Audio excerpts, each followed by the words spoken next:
The filmmakers that you like define very much who you are.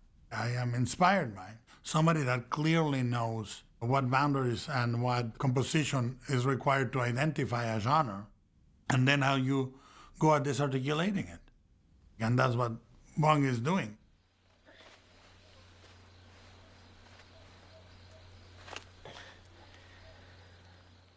There is, for me, a kinship with Bong at many levels in this desire to take what would be a genre piece and put it through the prism of a concrete historical, social context that changes the way the piece can be read, because it is not just something that happens somewhere.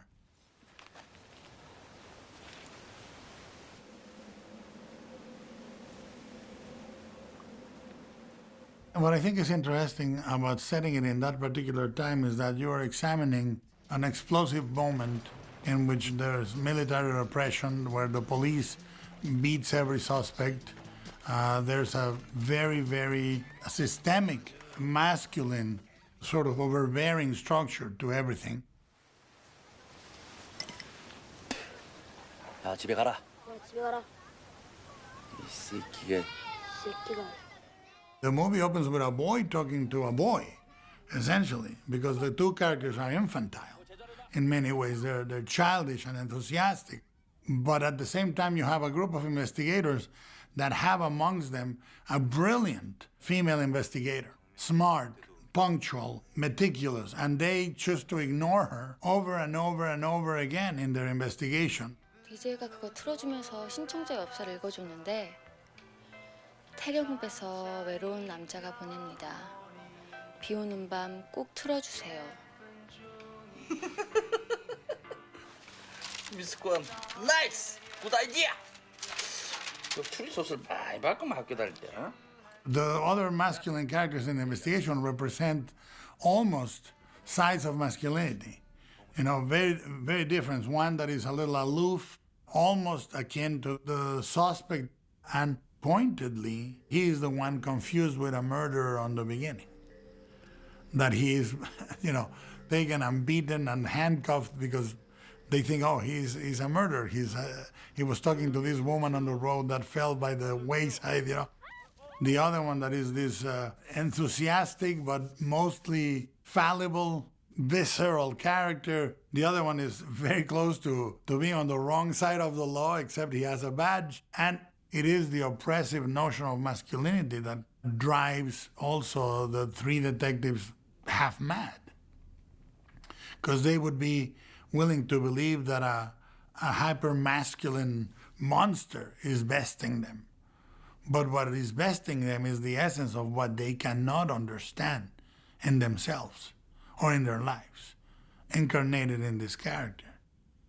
Because he is more delicate and feminine, Because these are notions that the society has about what it is to be masculine, what it is to be feminine, and the softness of the hands or the fine features and his demeanor and even the activity he's reading, stays in his room and listens to radio. These are perceived to be more akin to a feminine position.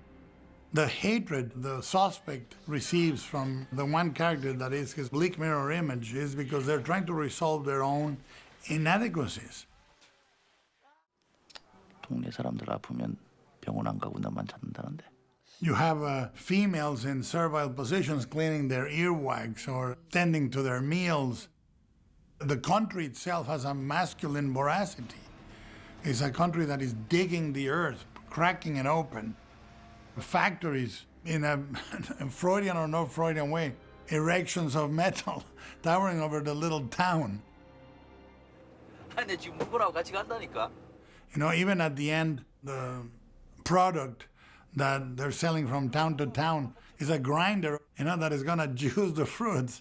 You have, obviously, a killer that consumes victims that we know are beautiful, that we know are young, that we know is a man that also has, as a trigger, a sweet song. 어제 나온 방송 그대로 녹음된 거다. 비 오는 어젯밤에 넌 이 노래를 듣고 있었어. 밖에는 비가 주룩주룩 오고 노래는 들려오고. The easiest way to explore a murder is to say it comes from out, it has nothing to do with us. It is us versus them or him or whatever you want to point at. But there is a desire to say this is not just this killer, to say we created this, we recognize ourselves in it is really interesting for me. The aspiration of any movie is to make the audience believe that things are happening right there, which is an illusion that is incredibly difficult to manipulate at this level. That is a virtuous shot, but it's a virtuous shot in a way that is not showy. 뭐야 이게? 발자국입니다. 이거 언제 발견했어요? 예, 아침에 제가 발견했습니다.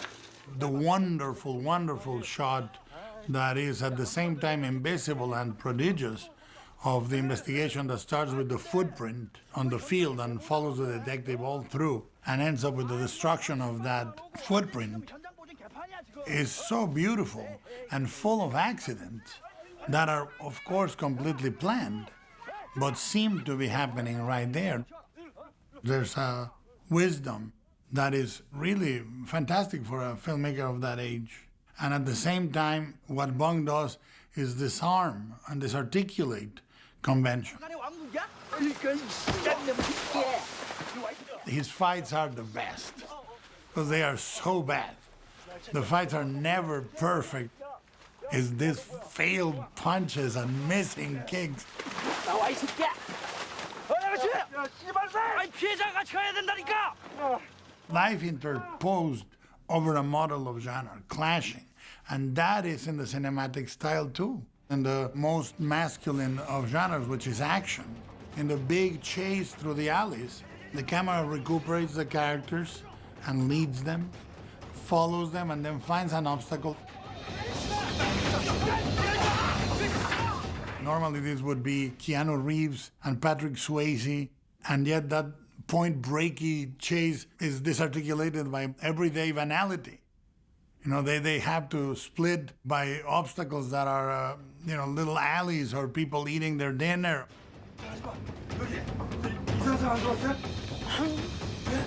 That chase is orchestrated beautifully because there is a sense of reality and the camera knows the limits.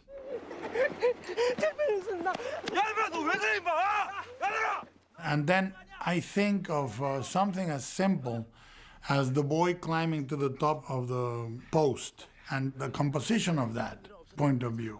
It is so profoundly cinematic, and the camera is not dancing or jibbing or pushing or flying, but there is a peaceful, wise cinematic composition within that rectangle.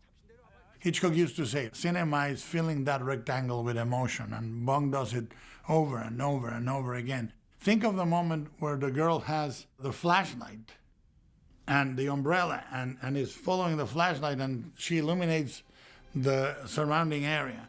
And then she runs, and right in front of the flashlight, the guy pops up.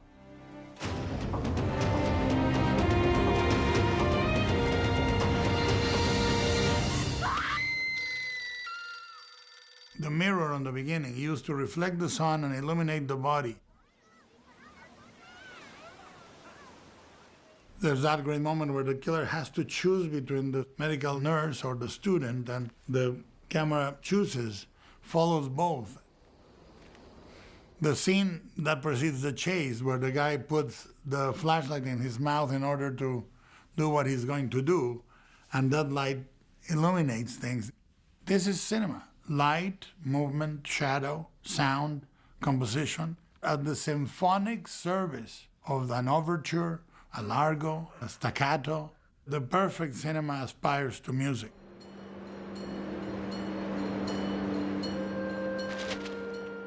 And the movie is not an itinerary reconstruction of the killings. You know, the movie is based on that and uses it, but he knows when to move away. He knows when not to look. There is that moment in which the victim that does survive is telling her story, and without cutting to the soundtrack of the flashback, he stays on her voice, and you see the moments she's talking about. and then very wisely he fades in the rain, mostly just the rain. 딴 건 모르겠는데 그거 하나 확실하게 기억나요. 손이 정말 부드러웠어요. And you see the hand of the killer, and she's describing how soft it was. These are compositions that deliberately don't want to be prurient, but they do want to make you understand the loss.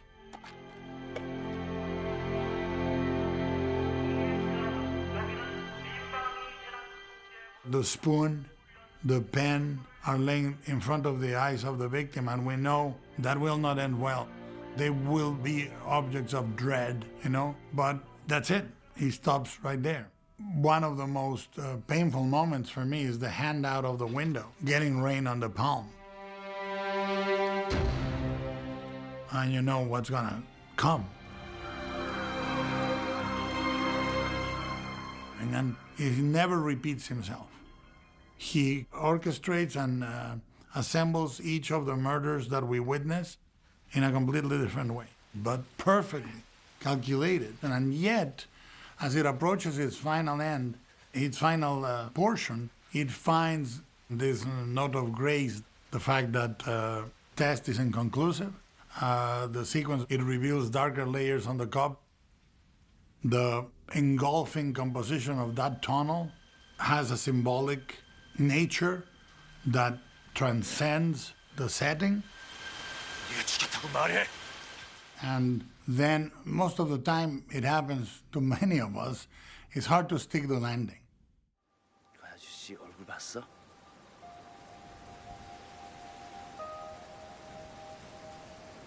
어떻게 생겼어? And one of the best things, I think, in Memories of Murder is that landing, because essentially the ending is, what did he look like? And it's a girl that is saying that. It's not a boy. It's this girl that, by the way, has phenomenal composure. It's this girl that does minimal gestures and seems really adult in her intelligence and attitude. And she's basically saying he looked like anybody, It ends with a question. It ends with a memory. It ends up with an imperfect recollection of what happened, And the fact that there are two characters that feel nostalgia for that terrible, terrible geographical point, the killer and the cop.